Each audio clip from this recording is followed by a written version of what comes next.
Catherine on Books. This is Catherine. I'd just like to start off by just giving a big thank you to everybody that's subscribed to my channel this month. I've been booktubing perhaps nearly 5 weeks now, and I'm really thrilled that I've got 75 subscriptions already. So thank you very much, thank you, and please keep on going with us on this great new journey. Right, today I'm going to do my final wrap up for October. I've already done some reviews earlier in the month, and I'll link those down below so that you can watch all 3 for October if you haven't already. And fair enough, we'll get straight on with it. Right, the first one, I haven't got the physical book, it's gone back to the library. This is Middlesex by Jeffrey Eugenides. Now, I really wanted to love this. I really wanted to get into this book. The premise is that of the book is that it said that I was born a girl in 1960. I lived as a girl for 14 years, and then during surgery I became a boy. And I was so excited to get to this. This has been well reviewed in various places, and because it's the year I was born, 1960, I really thought, yeah, this is going to be great. I'm sorry, I'm going to be a bit controversial here. I really couldn't get into it. I tried so many times. Perhaps another time, perhaps it's just not right for me at the moment. But sorry, couldn't get on with it. Next book is Outline. Now, this is Rachel Cusp. I've already featured this in one of my hauls. This was kindly sent to me from Vintage. It was something that I actually won, and was excited to get to this. However, I've got really strange feelings about this book. And initially, I DNF'd it. Not because the writing is fantastic. She's very good, Rachel Cusp, very good at people watching, very good at characterizations. You can tell a lot of these characters come from real life people. And the writing about each character is superb. But it's as if it just felt like a collection of short stories with a different character in each. Now, I know really as the narrator we find very little out about her. The idea that I got from this is that you've got to deduce what sort of character this lady is. And I understand that a bit more because I've started the next book in this series, and you get a bit more of a feel that's you are seeing her through how she deals with people, and you get to understand her character.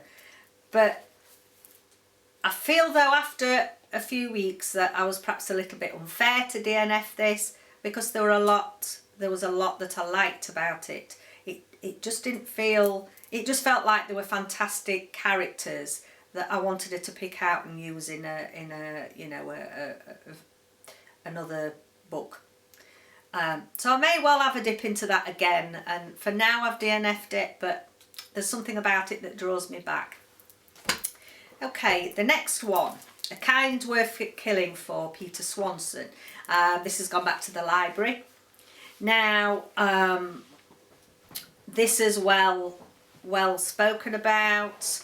There's quite a lot of hype about this at the moment. This is about a guy called Ted. He meets this girl called Lily in an airport, and they get chatting, and he lets it be known that he's really in an unhappy marriage. His wife's been unfaithful to him. Oh, just a minute, I've got an itch. His wife's been unfaithful to him and wishes really that she was dead. Now Lily said, oh well, I can help you with that. So they decide to plot together to kill his wife off, and they discuss this further on their flight home. Now I'm just looking at my notes here. The first half of the book I was totally gripped. I thought, yes, this is an amazing plot. Really interesting. You get some backstory, especially of Lily, of backstory of what she's been up to in the past. She's a bit of a dark character, is our Lily. And I thought the characters were well developed. They were very believable. And I thought, yeah. And then suddenly there was this change, and we got all these subplots going on. And to be quite honest then, the whole book was ruined for me to a certain extent because they were ridiculous. I felt, that's just my opinion, but the subplots were ridiculous, they weren't believable. It just got a little bit out of hand. So I've put here that I felt the subplots that were added were unnecessary, a bit far-fetched. I felt that the original plot should have continued and the ending would have been even more dramatic. However, it fell flat for me. I enjoyed the book with the first half on the way to being 5-star read, but unfortunately the second half spoilt it for me and I gave it a 3-star rating. Okay, the next book is, let's have a look what we've got here. We've got Black Heart Blue, and this is a YA novel, Louisa Reed, and I've only just recently started getting into YA because if you could tell with all the grey hairs I've got and the fact that I let on I was born in 1960, we didn't have this when I was, you know, classed as young adult. We didn't have that genre, so I'm interested to sort of investigate this a little bit more. And I have to say this was beautiful. It was it was quite heart-rending. Rending, was it rendering? No, rendering's on the house. No, rending. Sorry.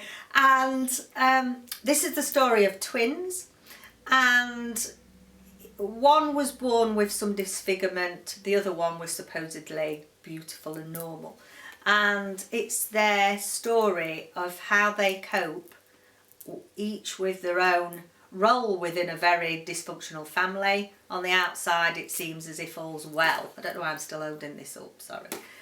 It seems as if all well, the church going people, everything, you know, it looks great.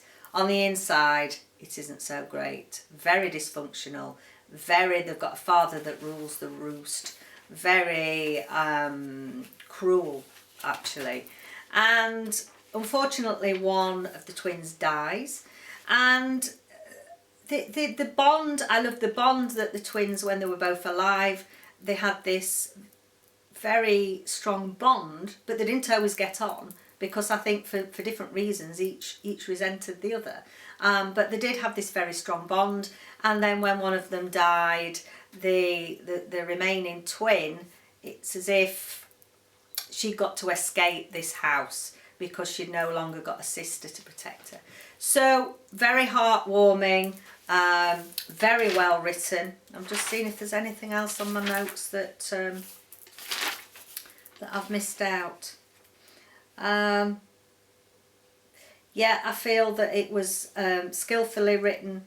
I think it was very empathetically written, considering the subject of deformity, child abuse, adolescents having to cope with that child abuse. It actually brought a tear to my eye. Very thought-provoking. So I gave this a 4.5.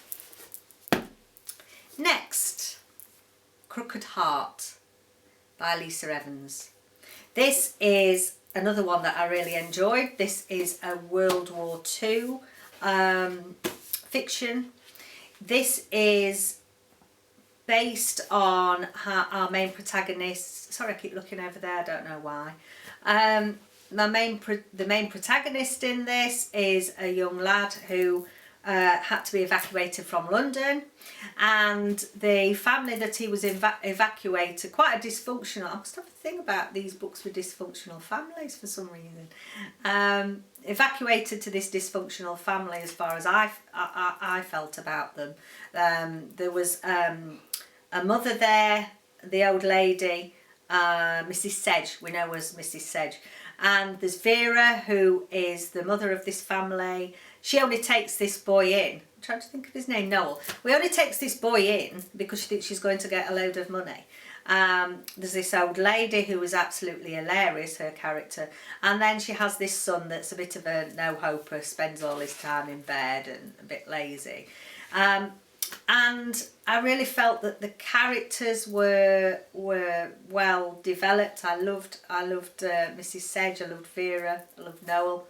And it's how their relationship develops through wartime. But also, I feel that it does give you a good insight into what it felt like from both a child's perspective, adult perspective. And sometimes I feel that although it's not properly classed as YA, it's got a little bit of a YA feel to this. And sometimes I don't think that they cover the war, the wars very in depth. But I do feel with this you got that.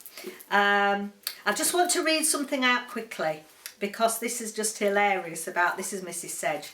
Now Mrs. Sedge she keeps sending all these letters to Churchill. 1st of September 1940. Dear Mr. Churchill, I expect you're being very busy, excuse me, so won't write a long letter, just a few thoughts I've been saving up. We have moved to new accommodation, so please note different postal address. 1. There's still a lot of crime about. There was another smash and grab raid at the jewellers in Victoria Street last week, the second in 2 months. And also a burglar broke into a house of a friend in my congregation on Tuesday and stole a carriage clock and 6 bananas. 6 bananas! A son is in the Merchant Navy. There are not enough police about. The one who came round after the burglary didn't even look for clues, and my friend said he was out of breath, just bicycling from the station. Also, the flat we are in now only came empty because the woman who lived here before was claiming the allowance for 5 evacuees. They'd all gone back to London and she did a flip before they could arrest her. So there's another example. No one said what happened to all the extra rations she claimed either. There was nothing in the cupboards when we moved in. We need more police on the streets, not sitting eating plates of tin peaches and custard sauce from a brand new jar in the back basement of St Albans police station, which is something a friend of mine saw through the windows one evening. We keep getting sirens, but they're all false alarms here. The man in the shop underneath our flat lets us use his basement shelter, but it's too much for me to get all the way down there and then back up again when it's just a practice. What such as me need is something in our very own living room, like an iron box or a cage big enough for 2 or 3 people to sit in. So I'm sending you a little sketch. 3.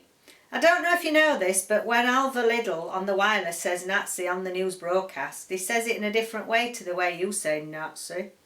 You say it Nazi, and he says Nazi. People have noticed this, and when I met my cousin Harold at the Abbey Tea Rooms last week, he told me that even he's heard jokes about it. I thought you'd need to know. Alva sounds a foreign name to me. Number 4. I've been listening to Beat the Band on the wireless, and when I wrote the answers down last week, I noticed something very strange. The first letters of each of the songs, if you wrote them in a row, spelled off TMW. Now, there were no raids on the British coast reported on Thursday. That's the next day. So you can see how I'm putting 2 and 2 together. Off tomorrow. Do you get it? Off tomorrow. A spy in the BBC could be signalling. I think checks should be made out. I'm going to keep a list for you. Well, I think that's all for now. By the way, I saw your picture in the paper last week. I hope you don't mind me saying that I wonder if you're getting enough fresh air. Yours faithfully, Flora Sedge. So, she's hilarious. So, yeah, it's worth getting this book just to listen to her letters. So, sorry I'm holding my little sticky thing here. This is a set of them actually that I got from the book club read from Eleanor Reads Books, and these have come, they're great, I've already used them. These have come with lost my page now, look. with the book, the Buddy Read book for November, so go and check that out, it's great. So I think that's about it for now. I think we've left on a bit of a high with our Mrs. Sedge there. So thank you very much for joining me. If you've not already subscribed, please subscribe down below and carry on on this journey with us now. So thank you for watching. Bye for now.